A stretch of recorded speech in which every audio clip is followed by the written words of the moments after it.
성경은 자주 예수 그리스도의 복음을 이 세상이 달가워하지 않는다, 좋아하지 않는다라고 말씀을 합니다. 기독교 신앙을 따라간다는 말은 마태복음 7장 13절의 표현에 의하면 좁은 문으로 들어가는 것입니다. 많은 사람들이 길이 넓게 열려 있는 편안하고 안락한 그런 길, 넓은 문으로 들어가기를 좋아한다라고 말씀을 합니다. 하지만 복음의 길은 좁은 문입니다. 왜 주님은 천국에 들어가는 복음의 문이 좁다고 말씀하신 걸까요? 여기서 좁다라고 하는 말은 구원의 조건을 의미합니다.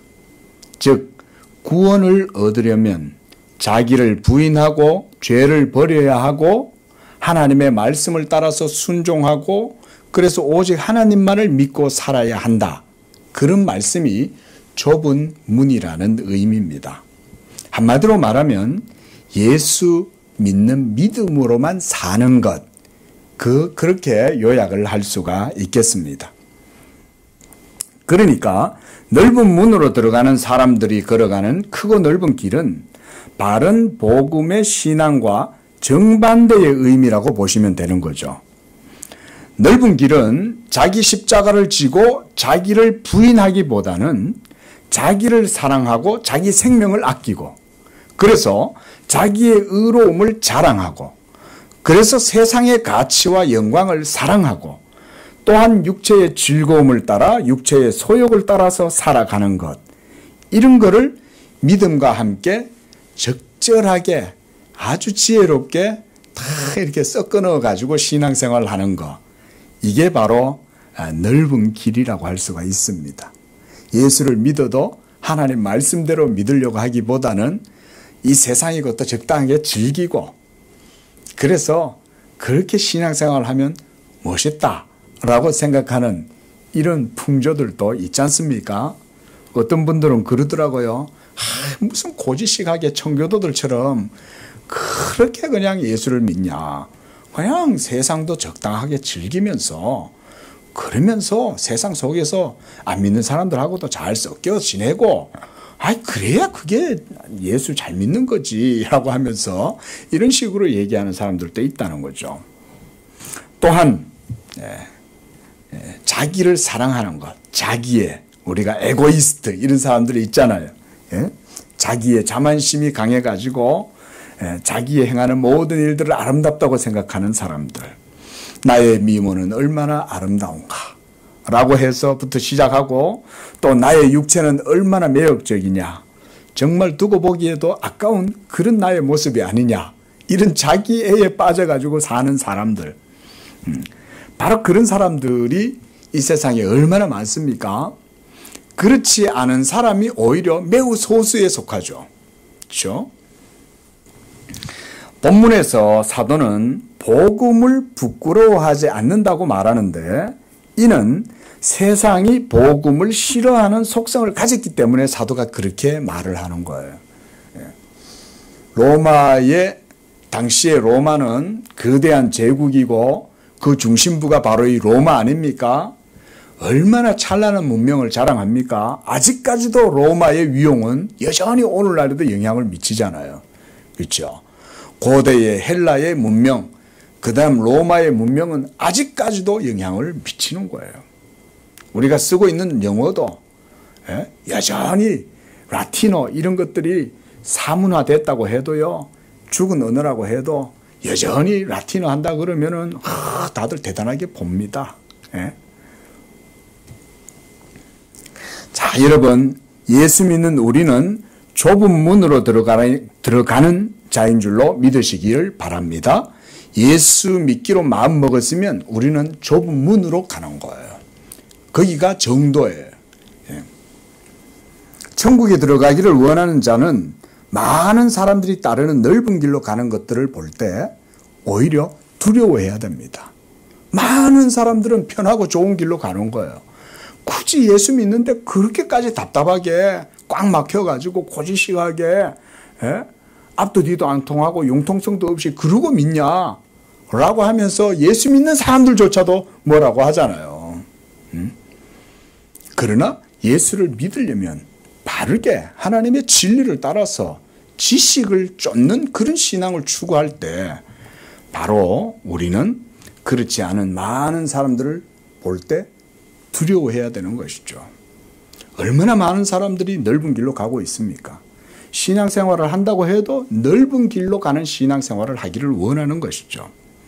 그래서 주님은 마태복음 5장 10절에서 의를 위하여 핍박을 받는 자는 복이 있다라고 말씀하셨어요. 나로 말미암아 너희를 욕하고 박해하고 거짓으로 너희를 거슬러 모든 악한 말을 할 때에 너희에게 복이 있다라고 말씀하셨습니다. 요한복음 7장 7절과 15장 18절에서도 주님은 세상이 너희를 미워하면 너희보다 먼저 나를 미워하는 것인 줄로 알라 그랬어요. 또한 사도 요한도 요한 1서 말씀에서 형제들아 세상이 너희를 미워하여도 이상히 여기지 말아라 라고 얘기했어요. 때때로 의아합니다. 예수 믿는 성도들은 세상 살아가시다 보면 여러분 그런 거 경험할 때가 있으실 거예요. 아니 근데 저 사람이 나한테 무슨 척을 져가지고 저렇게 나를 싫어하고 저렇게 나를 무시하고 왜 저러지? 여러분 그때 이상하게 생각하지 마세요. 마귀가 싫어하는 거예요. 마귀가 예수 믿는 성도들을 싫어하는 거예요. 그러니까 그냥 딱 마귀가 자기 눈에 탁 걸리는 사람 붙들고 충동적 시키는 거예요. 그래가지고는 그의 마음을 부추겨가지고 예수 믿는 사람들 꼬라지도 보기 싫게 만들어 놓는 거예요. 그러니까 이유도 없이 싫어하는 거예요. 아니 내가 자기한테 무슨 잘못을 한 것도 아니고 무슨 불편을 끼친 것도 아닌데 민폐를 끼친 것도 아닌데 저 사람이 나한테 왜 저래? 그 사람은 지금 마귀의 충동질을 받아가지고 하나님의 택한 백성을 미워하도록 뒤에서 계속 막 부추기는 거예요. 하나님의 성령의 사람을 예수 믿는 하나님의 백성을 싫어하는 거예요. 그때 우리 성도들은 이상하게 여기지 말라는 거예요. 이상하게 생각하지 말라. 이렇게 성경은 복음과 세상은 상극이다 라고 말씀을 합니다. 세상이 복음을 멸시하고 조롱하는 것은 복음에 어떤 문제가 있어서가 아니죠. 세상이 자기 행위가 악함으로 빛보다 어두움을 더 사랑하기 때문이라고 요한복음에서도 말씀을 하는 거예요. 저는 우리 그리스도인들이 세상을 살아가실 때 복음의 이런 특성을 저는 이해하고 있어야 된다고 생각을 합니다. 여러분들이 이것을 알고 있으면 세상과 복음은 상극이고 그래서 이 세상에 믿지 아니하는 하나님께 속하지 않은 자들은 성녀에 속한 자, 하늘에 속한 자, 하나님께 속한 자들을 미워한다는 것을 여러분들이 마음에 담고 살아가면 우리는 먼저 경각심을 가지고 신앙생활을 할 수가 있어요. 조심하는 거죠. 그래서 예수 믿는 분들은요, 이 세상에서 살아가실 때 믿지 않는 자들과 함께 살아가실 때 아무렇게나 막 살아가시면 안 됩니다. 여러분이 하나님께 속했다면 반드시 마귀는 공격할 빌미를 찾습니다. 그런데 함부로 막 살아. 남한테 민폐도 끼치고 죄도 짓고 믿지 않는 자들 앞에서 본도 되지 않고 덕스럽지 못하고 이러면 다 잘 됐다. 딱 갔다가 그냥 딱 꼬투리를 잡고 시비를 거는 거예요. 그러니까 여러분 그걸 기억을 하시면 항상 지혜롭게 행해야 됩니다. 그래서 예수님도 뱀같이 지혜롭고 비둘기같이 순결하라 라고 말씀을 하시는 거예요. 뱀같이 지혜로우라는 얘기는 악하라는 말이 아니라 처세를 잘 해라는 거예요. 그리스도인으로서 이 세상에 살아갈 때 믿지 않는 자들과 섞여 살아갈 때 어떻게 살아야 하는가? 그때 지혜롭게 행해야 된다는 것이죠. 또한 비둘기같이 순결하게 행해야 된다는 거예요. 순결함을 잃으면 마귀에게 빌미를 줍니다. 그리고 마귀는 그것을 우려먹습니다. 여러분 그거 한번 딱 치고 넘어가지 않아요. 여러분들이 세상과 타협하고 뭔가 죄를 딱 짓고 편법이나 불법을 딱 저지르잖아요. 그러면 마귀는요, 그거 딱 붙들고 있다가 끝까지 빨아먹습니다. 그래가지고는 그 한 가지를 가지고 여러분들이 무너질 때까지 합니다. 그러니까 얼마나 우리가 순결함을 주의해야 되느냐, 조심해야 되느냐 알 수가 있는 거죠. 그래서 예수님도 이런 하나님 나라의 특성에 대해서 이렇게 말씀하셨어요. 마태복음 10장 34절에 내가 화평을 주러 세상에 온 줄로 생각하지 말라. 화평이 아니요 검을 주러 왔다. 그리고 분쟁케 하려 왔다. 라고 예수님 말씀하셨어요. 아니 예수를 믿고 복음의 신앙을 따라서 살아가면 화평을 추구해야 되는데 화평이 아니라 검을 주러 오고 분쟁케 하러 왔다? 이게 무슨 말씀이냐? 그뿐만 아닙니다. 누가복음 12장 49절에서는 내가 땅에 불을 던지러 왔다 라고 말씀을 합니다. 예수님이. 그리고 누가복음 12장 53절에서는 아버지와 아들과 아들과 아버지와 그리고 어머니와 딸과 딸이 어머니와 그리고 시어머니와 며느리가 며느리가 시어머니와 분쟁하리라 라고 이렇게 말씀하셨어요. 이게 뭐야? 기독교는 분쟁을 일으키는 거야? 그런 말이 아닙니다. 예수님이 여기서 하시는 이 말씀은 뭐냐면 복음의 속성을 얘기하는 거예요. 하나님의 나라의 특성을 얘기하는 거예요. 이 세상 나라 가운데 예수 그리스도의 복음을 통해서 하나님 나라가 이루어지면 이 복음은 거기에 들어가서 갈등과 트러블을 일으켜요. 왜냐하면 서로 맞지 않으니까. 상극이니까. 자, 바로 이런 분쟁과 갈등이 일어나게 된 것은 바로 예수 그리스도의 복음 때문입니다. 그래서 복음이 전파되고 하나님 나라가 성령 가운데 이루어질 때 거기에는 갈등과 트러블이 일어나게 되고 충돌이 일어나게 되는 것입니다. 사도행전이 그런 실상을 잘 보여주죠. 우리가 사도행전에서 복음 전도자들, 사도 바울이라든가 여러 전도자들이 복음을 전하는 곳곳마다 이런 갈등이 일어났다는 것을 사도행전에서는 우리가 잘 봤습니다. 여러분, 익투스라는 말 들어보셨습니까? 익투스. 차를 몰고 가다 보면 여러분도 보셨을 거예요. 어떤 승용차 차량 뒤에 물고기 이렇게 그림이 아이콘이 이렇게 뒤에 딱 붙어 있는 스티커로 붙어 있는 거 보셨죠? 그 물고기 안에 보면 뭔가 문자가 이렇게 기록되어 있는데 그 문자는 헬라어입니다. 헬라어, 그리스어입니다. 고대 그리스어. 그게 뭐냐면 이에수스 크리스토스 데오스 히오스 소테르라는 말에 그 이니셜만 앞에다가 딱 붙인 것이에요. 그것만 딱 갖다 붙이면 바로 익투스라고 하는 말이 돼요. 그게 무슨 뜻이냐? 예수 그리스도 하나님의 아들 구원자라는 말이에요. 그게 초대교회 당시에 성도들은 자신들끼리만 아는 은어로 사용했어요. 그래서 로마의 지배를 받고 있던 그들, 황제를 숭상하는 그들에게서 예수 믿음은 황제에 대한 거역으로 간주가 되었습니다. 그래서 반역자가 되고 죽임을 당하고 이랬어요. 우리가 커바디스라든가 베너라든가 이런 영화를 보면 예수 믿는 사람들이 엄청난 박해를 받잖아요.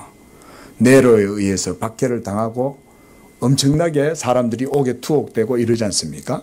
그래서 그때 당시에는 자기들끼리 아문 거야. 나 예수 믿어. 이거를 딱 서로 알리려면 여기 딱 물고기를 그리는 거예요. 물고기를 그리면 이게 이제 익투스. 나는 예수 그리스도가 하나님의 아들 구원자라고 믿어. 라는 신앙 고백이었습니다. 당시에 얼마나 박해가 심했는지 예수 믿는 사람들이 모두 다 지하 무덤, 지하 동굴로 전부 다 숨어 들어간 거예요. 그리고 예배 드릴 수 있는 공적인 이런 장소에서 예배를 드릴 수가 없는 거예요.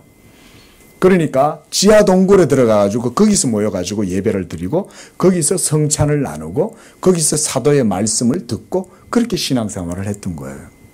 그러니까 아주 그냥 이렇게 점조직처럼 이렇게 이제 곳곳에서 그렇게 모임들이 있고 이러다 보니까 서로 누가 예수 믿는 사람들인지 잘 모르잖아요. 같은 교회 다니는 사람들이면 알겠죠. 그런데 그 물고기 그림을 딱 그래가지고 이렇게 하면 나도 예수님 믿어요 이러면서 서로 이제 교제하고 그렇게 서로 이제 알았던 것이죠. 자, 여러분, 세상이 예수 그리스도의 복음을 부끄러워하는 이유는 복음이 바로 하나님의 말씀이기 때문에 그렇습니다. 여러분이 이 복음을 듣고 믿어 예수 그리스도를 하나님의 아들 구원자로 고백하실 때 세상은 여러분들을 멸시하고 조롱할 수 있습니다. 우리나라 선교 초기에도 얼마나 많은 박해를 받았는지 모릅니다. 제가 어릴 때만 해도요, 예수 믿는다고 집안에서 호적 파고 나가라 이런 사람들도 제가 봤습니다. 그래서 예수 믿음 때문에 집안에서 버림을 당하거나 자기가 속해 있는 공동체에서 쫓겨나거나 이런 사람들도 있었어요. 그래서 일제차에서 수많은 성도들이 핍박과 옥고를 치르고 순교를 당하기도 했습니다. 그래서 한국교회는 순교자의 피 위에 세워졌다라는 말도 있잖아요. 얼마나 많은 사람들이 죽임을 당했습니까? 그래서 교회를 다니거나 직장이나 학교에서 식사를 할 때 식기도를 하는 것이 눈치를 봤을 때도 있었어요. 예? 우리 성도님들 어떠세요? 직장에서나 삶 가운데 식사하실 때 기도하십니까? 근데 우리가 기도할 때 그냥 꼭 눈 감고 기도 안 하셔도 됩니다. 그렇게 따지면. 하지만 기도의 바른 자세를 기도하시는 게 좋죠. 그런데 다른 사람들 눈치 보여가지고 괜히 이렇게 기도하는 게 쑥스럽고 그래가지고는 그냥 괜히 기도하는 모습 잘 안 보여주고 싶고 이런 경우들도 있잖아요. 여러분, 그렇게 하지 마세요. 오히려 하나님 앞에 담대하게 기도하고 감사하는 마음으로 감사하면요, 사실은 주변에 있는 사람들이 도리어 여러분들을 야, 예수 믿네, 야, 보니까 자신만만하게 모든 사람들이 있는 식당에서도 딱 기도하네 이러면 오히려 믿지 않는 자들은요, 신뢰를 합니다. 그래서 예수님은요, 이런 말씀하셨습니다. 누구든지 사람 앞에서 나를 시인하면 나도 하늘에 계신 내 아버지 앞에서 그를 시인할 것이요 라고 했어요. 저는 우리 양재교회 성도님들이 복음을 자랑하는 그런 성도님들이 되시기를 축원을 드립니다. 그리고 이런 복음을 자랑한다는 것은 바로 여러분들에게 이미 하나님 나라가 있다는 것을 인정하는 거예요. 그리고 여러분 안에 복음의 자유와 확신과 담대함이 있기 때문에 우리는 복음을 자랑할 수 있는 거죠. 이렇게 자랑하는 사람은 신앙생활에 있어서 승리할 수가 있어요. 복음을 자랑하면 되는 거예요. 항상 문제는 뭐냐면 양다리 걸쳐가지고 어정쩡한 태도가 이게 항상 문제인 거예요. 그러나 오히려 담대하게 복음의 신앙으로 나아가면 마귀도요, 도망간다 그랬습니다. 성경에서 예수님이 너희가 마귀를 대적해라. 그래야면 마귀가 도망간다 그랬어요. 마귀가 피하는 거예요. 마귀가 실제로는 힘이 없습니다, 여러분. 마귀가 믿지 않고 성령이 없는 사람한테는 강할지 모르지만 하나님의 택함을 입고 성령을 가진 사람한테는 마귀는요, 아무 힘을 쓰지 못합니다. 그래서 여러분들이 믿음으로 담대하게 복음의 담대함을 가지고 선포하고 나아가면 마귀가 피합니다. 믿으시기 바랍니다. 자유함을 가지고 나아가시면 되는 거예요. 갈라디아서 6장 14절 말씀, 내게는 우리 주 예수 그리스도의 십자가 외에 결코 자랑할 것이 없으니 그리스도로 말미암아 세상이 나를 대하여 십자가에 못 박히고 내가 또한 세상에 대하여 그러하니라. 여러분, 이런 신앙을 가지고 살면요, 담대하게 살아갈 수밖에 없어요. 우리가 세상 말로 이런 거 있잖아요. 하이 뭐 죽기보다 더 하겠냐? 이런 말이 있잖아요. 그렇잖아요. 죽는 것보다 더 할 일이 뭐가 있어. 그런데 이미 예수 믿는 사람들은 내가 이미 그리스도와 함께 십자가에서 죽은 거예요. 그리고 그리스도와 함께 다시 살리심을 받은 거예요. 믿는 자 속에는 이 새 생명이 있기 때문에 우리는 더 이상 죽는 것조차 두려워할 필요가 없어요. 믿으시기 바랍니다. 이 믿음을 가지고 이 세상에서 살아갈 때 그러면 하나님이 다 역사하시고 도와주시는 거예요. 예? 여러분들이 배짱 있고 패기 있고 그렇게 해서 산다고 해서 무슨 일이 이루어지는 게 아니에요. 하나님이 여러분들의 믿음 가운데 역사하셔서 도우시는 거예요. 믿으시기 바랍니다. 이걸 믿어야 되는 거예요. 내가 그리스도와 함께 십자가에 못 박혔다. 나는 이미 죽었어. 그 죽었다는 것을 여러분들이 고백할 수 있어야 이 세상 가운데서 복음의 담대함을 갖고 살아갈 수가 있습니다. 다음으로 사도는 이 복음은 모든 믿는 자에게 구원을 주시는 하나님의 능력이 된다라고 말씀을 했습니다. 복음이 하나님의 능력이라고 하는 것은 구원하시는 하나님의 능력이 얼마든지 넉넉해서 누구든지 예수의 이름을 부르고 믿으면 하나님은 얼마든지 구원하실 수 있다는 의미가 그 속에 담겨 있어요. 하나님의 구원의 능력에는 한계가 없습니다. 두 번째로 하나님의 능력은 복음을 통해서 참되게 드러난다는 의미입니다. 이렇게 복음이 하나님의 능력이라고 하는 것은 이런 의미를 가져요. 하나님의 능력이 복음에서 진정하게 드러난다. 여러분 이 말씀을 조금 주의해서 들어주시기를 바랍니다. 자, 우리가 보통 생각하는 하나님은 전지전능하신 하나님이잖아요. 그렇죠? 예, 전지하신 분은 또한 전능하신 거예요. 왜냐하면 모든 걸 알면 모든 걸 하실 수 있으니까. 그렇죠? 여러분들 핸드폰 만드실 수 있습니까? 핸드폰 만들 수 있는 사람은 핸드폰을 만들 수 있는 지식을 가지고 있죠. 핸드폰 만들 수 있는 지식이 있는 사람을 우리는 능력자라고 말하잖아요. 하나님도 그런 분이세요. 여러분들 물 한 방울 우리가 만들 수 있습니까? 물 한 방울도 우리는 만들 수가 없죠. 예. 그러나 하나님은 물을 만드시는 거죠. 왜냐하면 하나님은 그런 능력이 있으시기 때문에. 자, 그래서 전능하신 하나님의 말씀의 능력에 대해서는 제가 굳이 설명드리지 않겠습니다. 예? 저는 하나님의 말씀의 능력을 좀 더 실제적으로 이렇게 좀 묘사를 해봅니다. 여러분들이 지금 보고 느끼고 살아가고 있는 이 모든 세계가 바로 하나님의 말씀의 능력으로 이루어지고 있다는 것입니다. 그래서 제가 항상 이걸 강조하죠. 여러분들이 눈으로 보고 경험하는 이 모든 세계 그 자체는 여러분들이 태어나시기도 전에 있었던 거잖아요. 그런데 이 모든 세계는 그 자체로 하나님의 말씀에 의해서 이루어지는 거잖아요. 하나님 말씀의 전지전능한 능력이 뭐 어디 딴 데 있어요? 지금 내 눈앞에 보이는 이 모든 게 사실은 다 하나님의 능력을 보여주는 거예요. 그래서 세계 전체는 하나님의 말씀의 작품이다라고 할 수가 있습니다. 그 세계 자체 안에서 일어나는 미세한 작동과 활동과 운동, 에너지 이 모든 것들도 하나님의 말씀에 의해서 지금 이루어지고 있는 거예요. 얼마나 말씀의 능력이 대단합니까? 예? 그런데 하나님이 빛이 있으라 말씀하시면 아무것도 없었던 그런 공허함, 흑암 속에 빛이 나타나는 겁니다. 그리고 죽은 나사로를 향하여 예수님이 말씀하시면 예수님의 말씀의 능력이 죽은 나사로의 영혼을 다시금 돌아오게 하는 거예요. 대단한 능력 아닙니까? 또한 우리가 잘 아는 백부장, 하인이 죽어갈 때 이 백부장이 로마 장교인데 예수님한테 와가지고 이렇게 말씀했어요. 거저 말씀으로만 하옵소서. 그러면 내 하인이 낫겠나이다 라고 말했어요.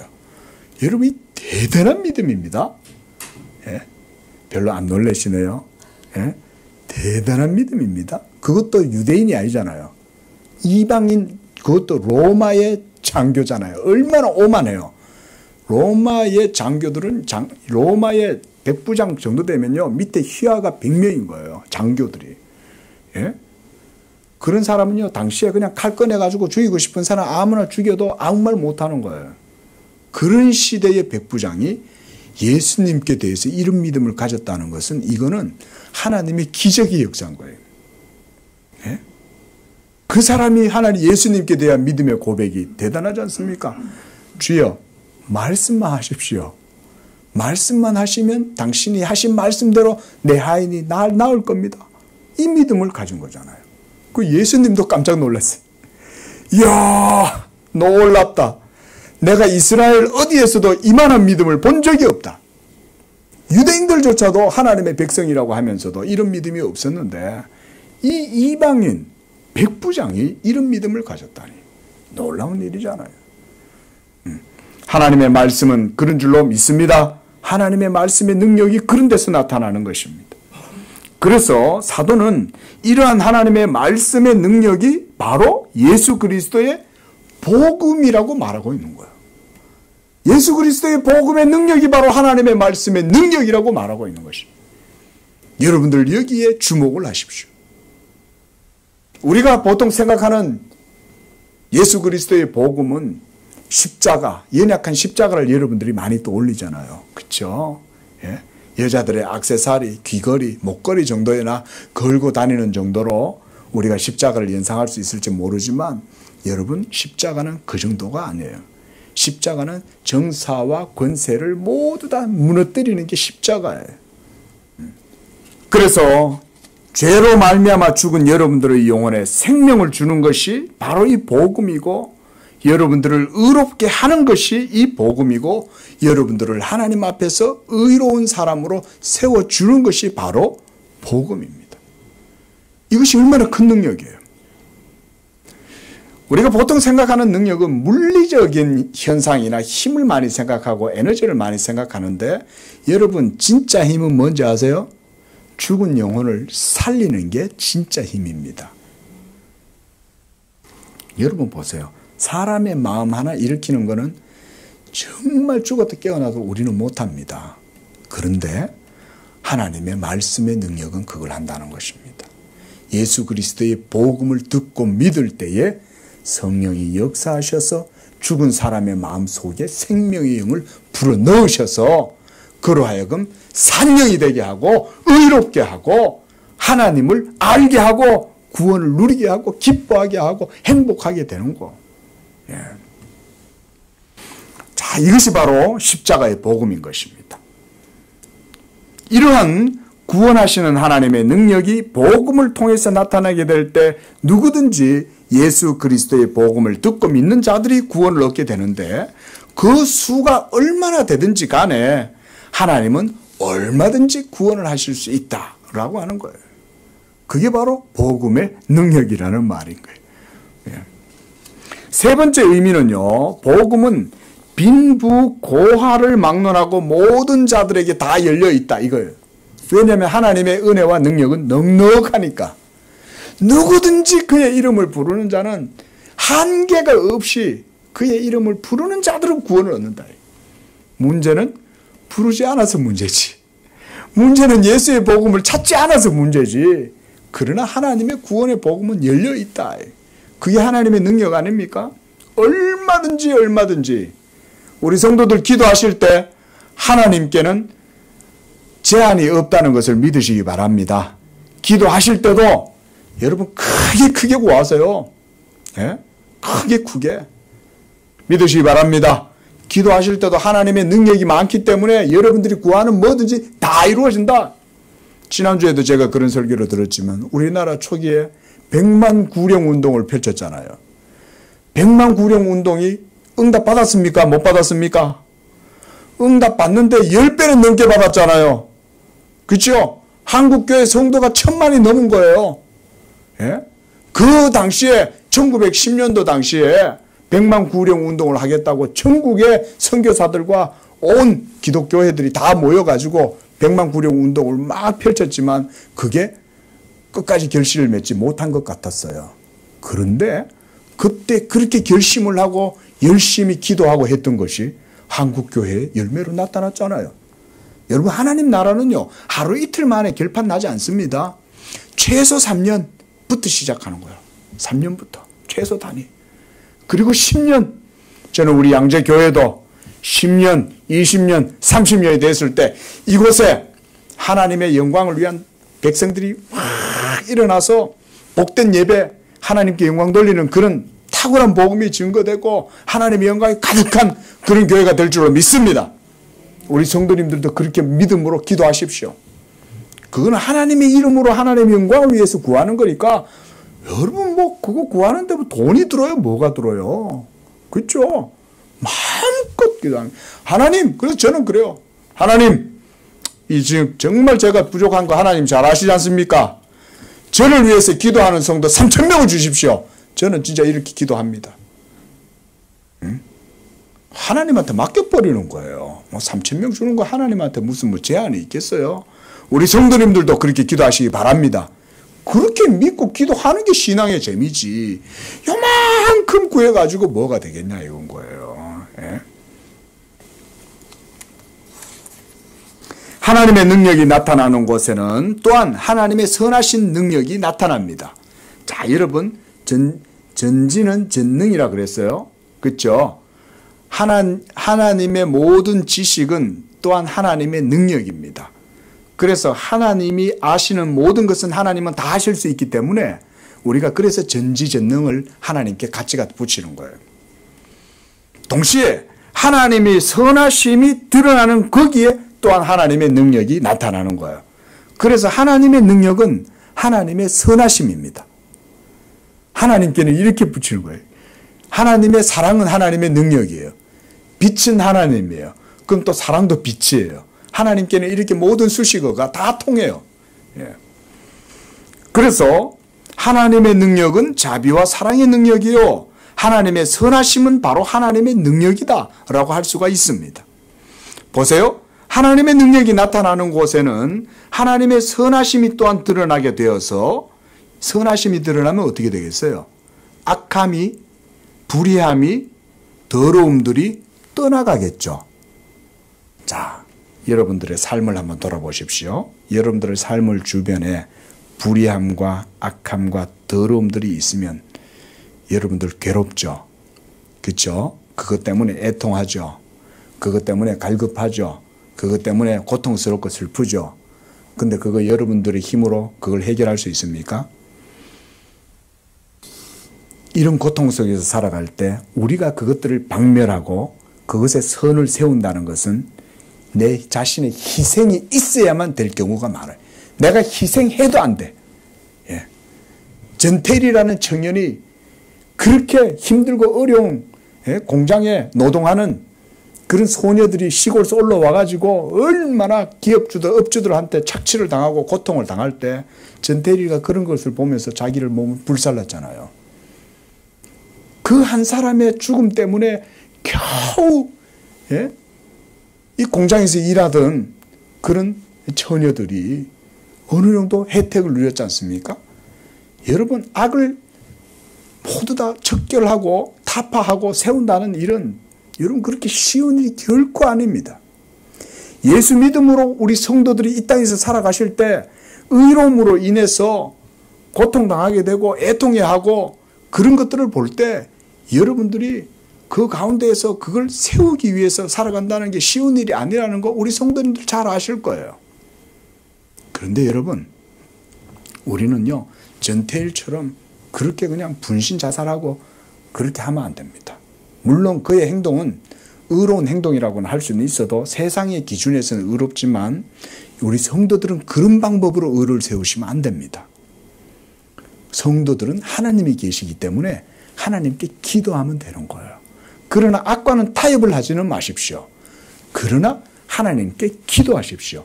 기도하다가 몰매 맞아 죽으면 어쩔 수 없어. 기도하다가 몰매 맞아 죽으면 그러면 내가 죽는다. 죽으면 죽으리이다. 그러나 하나님께 기도하면 하나님이 역사하시는 거예요. 이걸 믿고 우리는 참고 인내하는 거예요. 아니 내가 나를 죽음으로 내몰면 그건 어쩔 수가 없는 거예요. 세상이 나를 죽음으로 내몰면. 예? 보십시오. 무슨 얘기냐면 우리가 지난 사반세기 동안 우리나라도 그런 과정 속에서 얼마나 많은 사람들이 악과 나쁜 것들에 의해서 불의함에 의해서 고통당하고 얼마나 많은 사람들이 그것으로 인해서 괴로워했습니까? 악을 척결한다는 것은 어려운 일입니다. 사람이 힘으로 할 수가 없어요. 그렇죠? 그런데 예수 십자가 복음의 능력은 그것을 나타냅니다. 진짜 능력은 그런 데서 나오는 거예요. 저 북한 공산주의 세력들 때문에 그들을 물리치는 것이 오늘날도 쉽지 않죠. 미국도 함부로 못하잖아. 맨날 배짱 튕기고 미사일 쏴대고 미국 욕하고, 예? 세계에서 제일 강한 나라를, 예?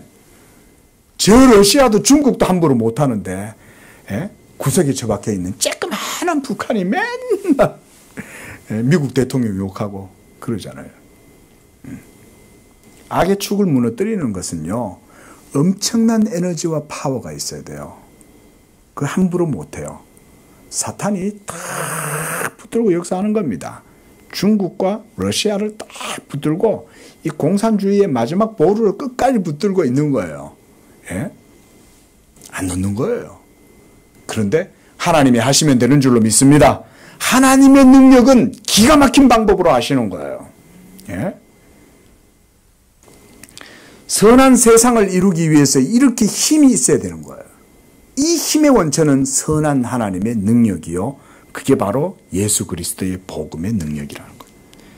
그래서 하나님의 능력이 나타나는 곳에 선한 열매가 맺어지게 되고 사람들 가운데는 기쁨과 평안과 위로가 생겨나는 것입니다. 복음이 그곳에 역사하니까. 예. 사도행전 8장에 보면 빌립이 사마리아 성으로 내려가서 복음을 전합니다. 복음을 전하니까 이 빌립에게서 하나님의 능력이 막 나타나는 거예요. 귀신도 쫓겨나고 막 소리를 지르며 귀신 들린 자들이 쫓겨나가요. 여러분, 귀신 쫓겨나가는 거 사람이 할 수 있습니까? 정신과 의사가 약을 처방해 주면 귀신이 쫓겨나갑니까? 안 됩니다. 그런데 하나님의 영은, 하나님의 복음의 능력은 그것을 하는 거예요. 그뿐만 아니라 불구의 사람들도 낫게 되고 중풍병자도 나았어요.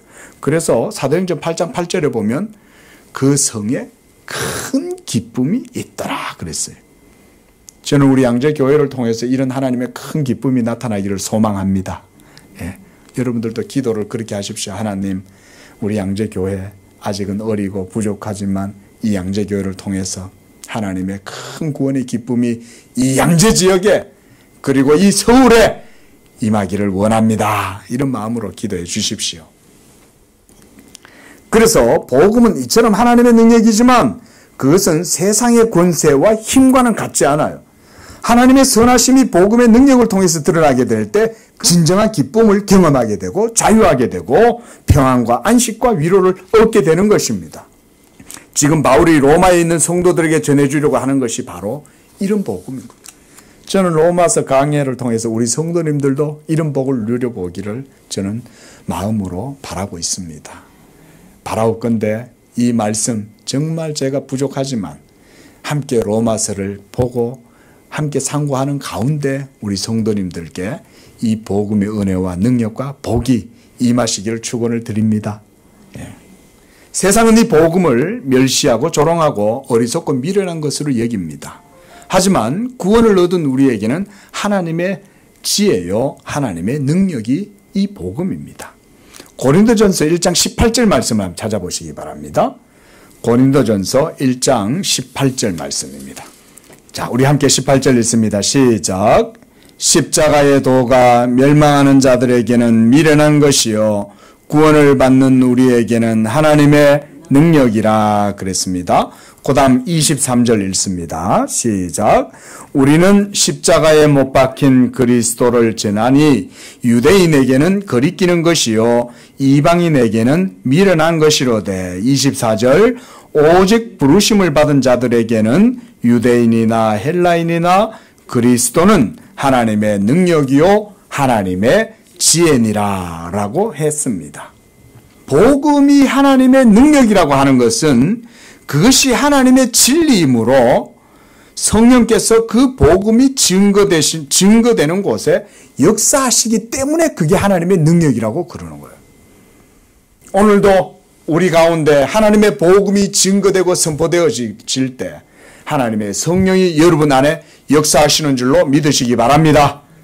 복음이 이와 같이 우리를 구원하시는 하나님의 구원의 사역인 거예요. 그래서 우리는 이러한 하나님의 구원하시는 사역을 이해해야 합니다. 죄로 말미암아 죽었던 여러분들의 영혼, 할례받지 못한 자연적 본성으로 하나님의 법을 거스르고 하나님과 원수가 되어 있었던 우리들, 하는 일들마다 하나님과 원수인 거예요. 내가 가장 정성을 다해서 최선을 다해서 했다라고 생각하는데 사실은 하나님하고는 정반대인 거예요. 거듭나지 못한, 할례받지 못한 우리의 심성은 그런 거예요. 사도가 먼저는 유대인에게요, 그리고 헬라인에게로다 이렇게 말하는 것은 복음이 먼저 유대인들에게 맡겨졌지만 그들 모두 복음을 받아들이고 환영한 것은 아니기 때문이었습니다. 그래서 이 복음이 또한 이방인 세계 가운데로 퍼져나가게 되었는데 그들을 사도 바울은 헬라인들이라고 말하는 거예요. 복음을 유대인들은 받아들이지 않았잖아요. 물론 소수의 사람들은 받아들였죠. 그러나 유대 사회 전체 사람들은 대부분 이 복음을 받아들이지 않고 핍박했습니다. 물론 그들 가운데 예수를 믿고 영접한 사람들도 많이 있었어요. 그러나 유대 세계 전체는 받아들이지 않았죠. 그러자 하나님께서 이 복음을 섭리를 통해 가지고 온 세계 만방 이방인들에게 복음이 전파되게 하신 거죠. 그 복음이 오늘날 우리에게까지 전파된 거예요. 이 한국에, 이제는 이 양재교회에까지 그 복음의 씨가 떨어진 거예요. 헬라인이란 말은 고대의 그리스 세계의 그 찬란했던 그런 문명의 시대를 의미합니다. 사도 바울이 살았던 시대는 로마 시대지만 그들의 문화는 헬라의 문화가 모든 곳에 다 헬라의 문명이 가득했죠. 우리가 아는 익히 들어 알고 있는 소크라테스나 플라톤이나 아리스토텔레스, 이거 다들 들어보셨을 거예요. 그래서 이 사람들의 영향력이 얼마나 큰지 오늘날까지도 그들의 영향력은 지대합니다. 그래서 영국의 철학자인 화이트헤드라는 사람이 있어요. 이 철학자는 과정 철학을 하는 사람인데 이 사람은 이 플라톤의 영향력이 현대에까지 이르고 있다라고 하면서 서양의 철학이 플라톤의 주석에 불과하다라는 이런 말을 했습니다. 그만큼 고대 헬라의 철학은 오늘날까지도 심대한 영향을 미친다는 말이잖아요. 그러니까 생각을 한번 해보십시오. 사도 바울 당시에 헬라인들이 얼마나 자신들의 지혜를 자랑했겠어요. 그래서 헬라의 이 세계는 지성을 숭상했던 시대였어요. 지성이 최고의 가치가 있었던 거예요. 그래서 변증술 같은 거, 소피스트들 이런 사람들이 입으로 먹고 살잖아요. 그 당시에 웅변술이라든가 변증술 같은 것들이 한마디로 말해서 직업이었던 거예요. 그만큼 지성이 대단하게 존중받았던 시대에 사도 바울이 복음을 전했던 거예요. 그런데 그들에게 있어서 이 복음은 한마디로 말해서 웃기는 거예요. 야, 무슨 하나님의 아들이 사람이 되어가지고 그것도 십자가에서 못 박혀갖고 죽었는데 그 죽은 예수를 믿으면 산다? 그리고 그 죽은 예수가 부활한다? 그리고 구원받는다? 야, 무슨 그런 소리를 하냐. 한마디로 헬라인들에게는 이 예수 그리스도 십자가의 복음이 미련한 거죠. 어리석은 거예요. 웃기는 거죠. 한마디로 말해서. 오늘날도 그렇지 않겠습니까? 하나님의 아들이 피를 흘리고 죽었는데 그 피 때문에 그를 믿는 사람들은 구원을 받는다. 그래서 의로워진다. 이런 말을 들으면 오늘날의 사람들도 아마 이 복음을 미련하고 어리석은 것이라고 조롱할 것입니다. 하지만 하나님의 아들이 사람이 되어서 다른 사람의 죄를 위해 십자가에 못 박혀 죽음으로써 하나님의 공의와 진노가 모두 다 그에게서 소멸되고 그 십자가에 달린 하나님의 아들을 믿는 자들이 구원을 받는다고 하는 이런 복음이 바로 예수 믿는 우리들에게는 하나님의 능력이요 지혜인 줄로 믿습니다. 그런데 이게 헬라인들한테는 어리석은 것, 부끄러운 것이 된 거예요. 그래서 세상은 지적이고 형이상학적이고 논리적으로 깊이가 있고 이런 지적으로 멋있어 보이는 철학은 거부감 없이 잘 받아들입니다. 하지만 유대인은 표적으로 구하고 헬라인은 지혜를 찾지만 우리는 십자가에 못 박힌 그리스도를 전하니 유대인에게는 거리끼는 것이요 이방인에게는 미련한 것이다. 우리가 고린도전서 1장 22절과 23절을 봤습니다. 자, 유대인들의 율법 정신도 마찬가지죠. 그리고 헬라인들의 지성에 대한 숭상도 사실은 모두가 헛된 것입니다. 왜냐하면 그런 것에는 하나님의 의가 드러나지 못하기 때문에 그렇습니다.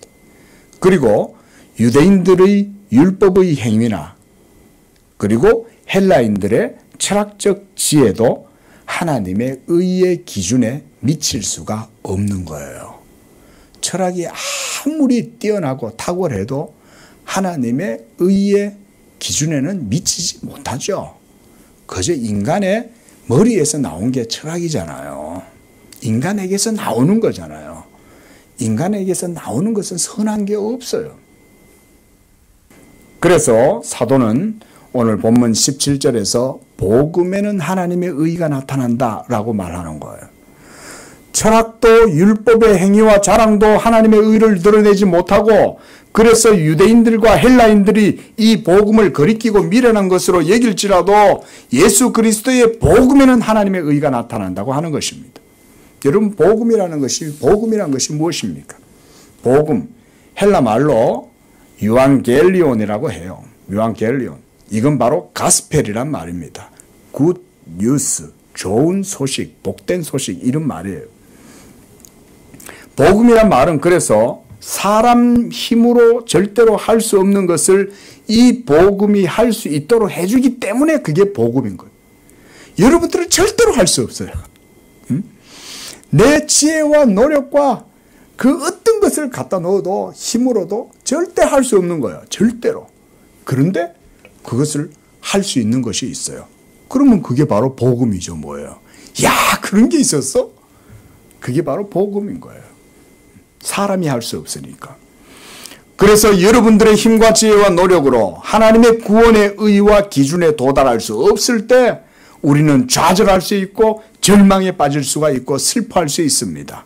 하지만 우리의 힘과 지혜가 아닌 예수 그리스도의 이 복음을 듣고 믿으면 하나님의 구원과 의의 기준에 도달할 수 있게 되었으니 그러므로 이것을 우리가 유앙겔리온 복음이라고 그러는 거예요.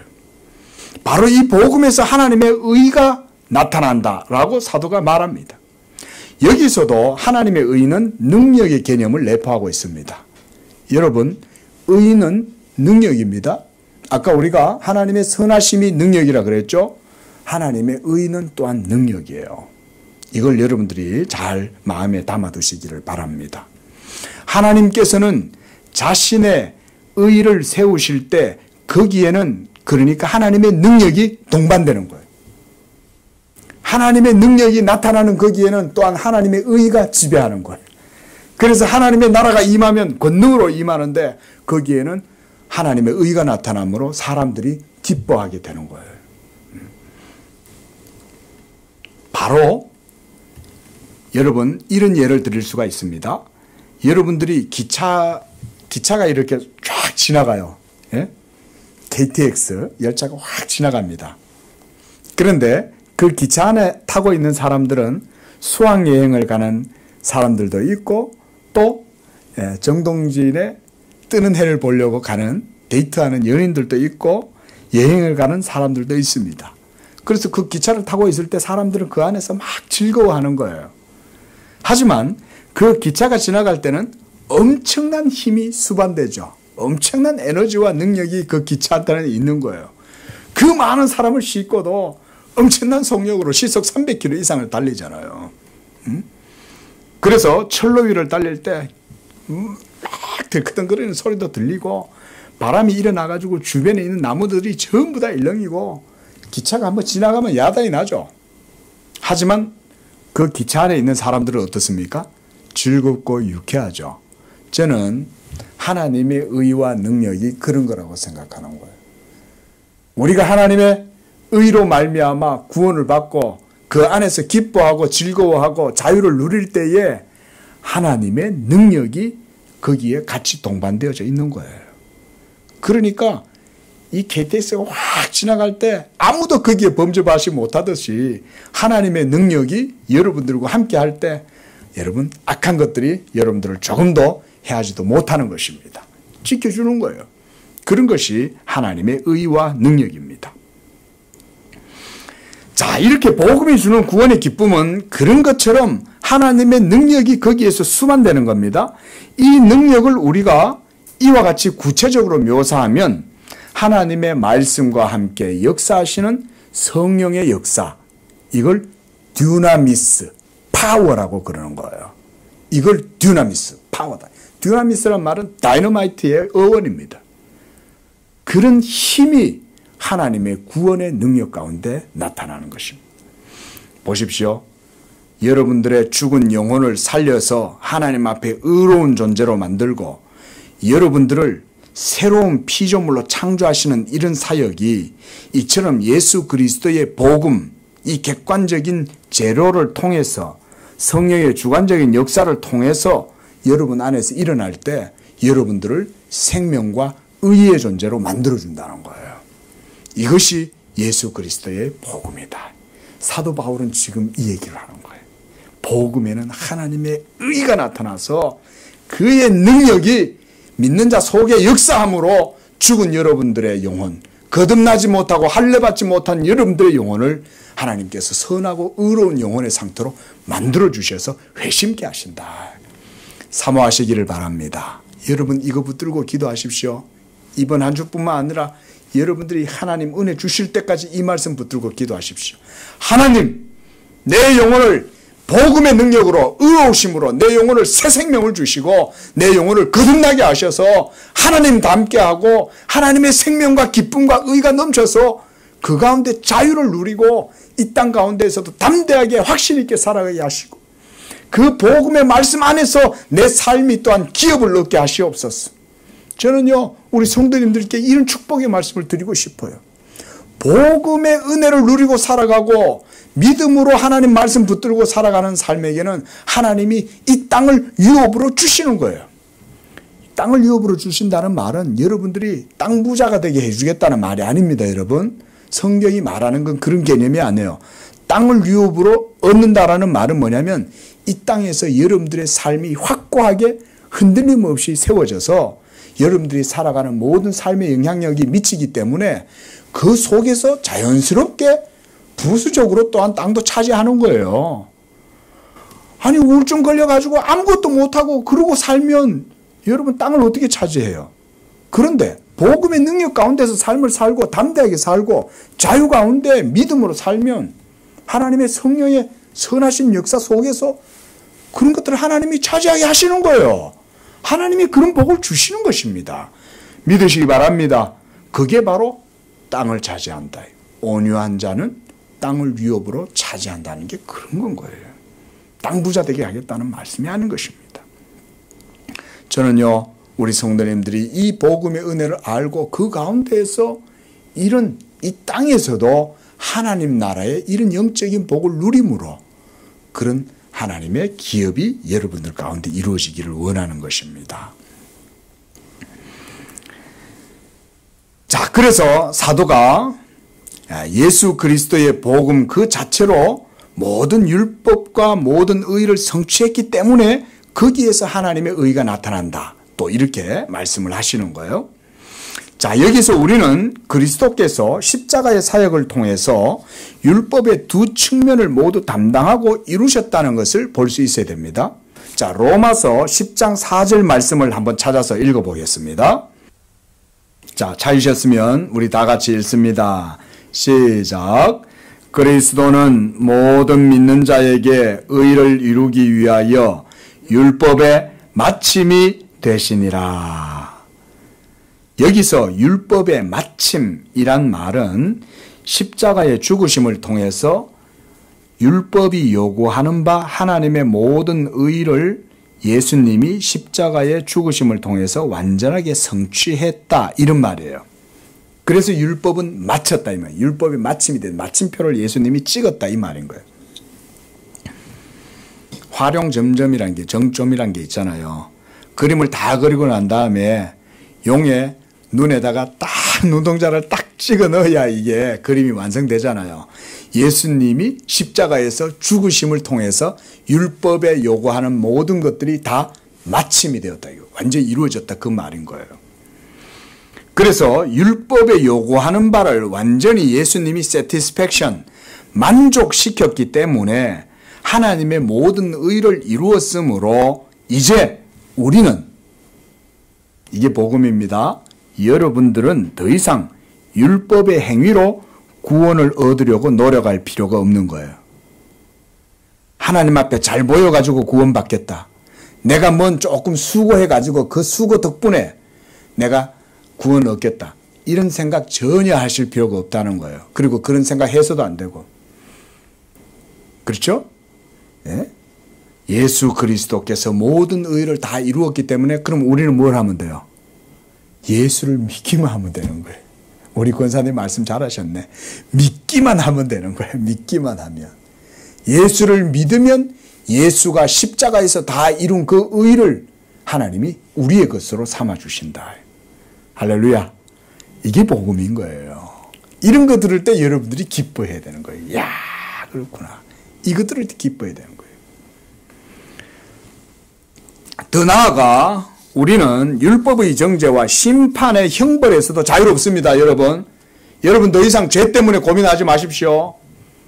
물론 우리가 날마다 죄를 지으면 그때마다 하나님 앞에 성실하게 회개를 해야 되지만, 그러나 그런 죄 때문에 여러분들이 지옥을 가다든지 하나님의 구원에서 탈락을 받는다든지 그러지 않습니다. 그래서 이제는 다 거룩해진 자들은 예수님이 발을 씻으면 된다 그러잖아요. 온 몸은 이미 깨끗하여졌느니라. 그러나 예수님이 제자들의 발을 씻어주잖아요. 그렇죠? 그래서 우리는 날마다 발은 씻어야 되는 거예요. 온 몸은 이미 다 예수님의 보혈로 깨끗해진 거예요. 그래서 더 이상 율법의 정죄와 심판, 형벌을 우리는 받지 않아요. 그래서 고린도전서 15장 56절 말씀에는 이런 말씀이 있습니다. 사망에 쏘는 것은 죄요. 한번 따라해 보겠습니다. 사망에 쏘는 것은 죄요. 죄의 권능은 율법이라. 고린도전서 15장 56절 말씀이에요. 이 율법이 여러분들의 죄를 쏩니다. 그래서 그 율법의 정죄와 하살에 맞아서 죽게 된다는 거예요. 그게 바로 죄책인 거예요. 죄 때문에 율법은 여러분들을 향해서 쏘고, 그래서 거기에 맞아서 우리는 죽는 거예요. 그거를 사도 바울은 사망에 쏘는 것은 죄요, 죄의 권능은 율법이다 라는 식으로 표현을 한 거예요. 그러나 이제 예수 그리스도께서 십자가에서 죽으심으로 모든 율법 증서가 도말되었다, 폐기되었다 라고 하는 거예요. 자, 우리 마지막으로 한 번 더 성경을 찾습니다. 자, 골로새서 2장 14절 말씀. 골로새서 2장 14절 말씀. 자, 우리 마지막으로 한 번 더 찾아볼게요. 시작. 우리를 거스르고 불리하게 하는 법조문으로 쓴 증서를 지우시고 제하여 버리사 십자가에 못 박으시고 그랬죠. 그러니까 하나님께서 예수님의 십자가의 죽으심과 함께 하나님의 모든 율법 증서도, 이 법조문이란 말은 십계명을 말합니다. 십계명의 법조항이 있잖아요. 10가지가 있잖아요. 그렇죠? 그게 기록된 글을 이 말이에요. 그 법조문으로 쓰여져 있는 율법의 증서를 예수님의 십자가의 죽으심과 함께 거기다 못 박아버린 거예요. 그래서 예수님의 죽으심으로 인해서 율법의 모든 여러분들을 거스르고 불리하게 하는 증서들을 거기서 지우시고 제하여 버렸다라고 말하죠. 자, 여러분들이 노예 계약서가 있어요. 노예 증서가 여러분들에게 있다 쳐요. 그러면 여러분들은 누군가의 노예가 된 거예요. 죄의 노예가 된 거예요. 그래서 마귀가 마치 주인 행세를 하면서 여러분들을 막 노예처럼 부리는 거예요. 그런데 그 노예 증서를 예수님이 내가 이거 이제 샀어. 그래서 내가 이제 다 불태워버렸어. 노예 증서가 없어졌어요. 옛날에 우리 노비 문서라는 게 있었잖아요. 저 서양에는 노예 증서라는 게 있었고, 그게 없어져 버린 거예요. 그러니까 우리는 더 이상 율법의 정죄와 그 진노 아래에서 더 이상 우리는 정죄를 받지 않는 거예요. 예수 십자가에서 모두 다 제하여져 버린 거예요. 믿으시기 바랍니다. 이제 사도는 하나님의 말씀의 능력과 은총은 그 다음에 계속해서 말해줘요. 이런 그리스도의 십자가의 은총은 하나님의 의를 드러낼 뿐만 아니라 죽은 영혼을 살려서 살아계시는 하나님께로 나아가게 하고 그래서 믿음으로 믿음에 이르게 하는 것이다 라고 말하는 거예요. 여러분 이게 복음의 능력인 거예요. 복음이 역사하면 그때부터 이 사람은 새 생명의 원리가 시작돼요. 그게 바로 뭐냐면 믿음인 거예요. 그게 바로 믿음인 거예요. 이전에는 믿음이 없다가 갑자기 믿음이 생겨난 거예요. 그래서 저는 오늘 이 말씀으로 마치려고 합니다. 한번 따라해 보겠습니다. 하나님께서 믿음을 만들어서 나에게 값없이 제공해 주셨다. 이게 바로 복음의 능력인 거예요. 복음은 하나님을 믿지 못하던 여러분들의 영혼 속에 믿을 수 있는 믿음을 만들어서 주시는 거예요. 그게 바로 하나님의 복음의 능력입니다. 그래서 사도 바울은 복음에는 하나님의 의가 나타나서 믿음에서 믿음에 이르게 하나니, 복음이 그렇게 한다는 거예요. 그래서 오직 의인은 믿음으로 말미암아 살리라 함과 같다 그랬습니다. 이 믿음 주신 것을 감사하시고 또 이 한 주 이 복음의 은혜와 능력 가운데 하나님께 기도해서 응답 받으시는 우리 성도님들의 삶이 되기를 바랍니다. 기도하겠습니다. 거룩하신 하나님 아버지 감사합니다. 우리에게 이 복음의 은혜를 주시고 예수 복음을 통해서 우리를 새 생명 되게 하시고 우리 안에 하나님을 향하여 믿을 수 있는 믿음도 만들어 주시니 감사합니다. 하나님 이 복음의 이 말씀이 우리 성도들의 삶에 기업이 있게 하시고 이 복음의 말씀 붙들고 살아가는 우리 성도들의 모든 삶에 복음의 영향력과 복이 나타나게 하시고 하나님의 은총이 함께해서 우리 성도들이 행하는 모든 일들마다 복된 일들이 많이 일어날 수 있도록 축복하여 주시옵소서. 무엇보다 심령의 연약함 가운데 있는 성도들 하나님께서 복음의 말씀으로 저들을 일으켜 주시고 새롭게 하시고 능력을 허락하여 주셔서 예수 믿는 성도들의 삶 속에 하나님의 능력이 나타나서 하나님께 영광을 돌리는 그런 복된 삶들이 다 되도록 축복해 주시옵소서. 예수님의 이름으로 기도합니다. 아멘.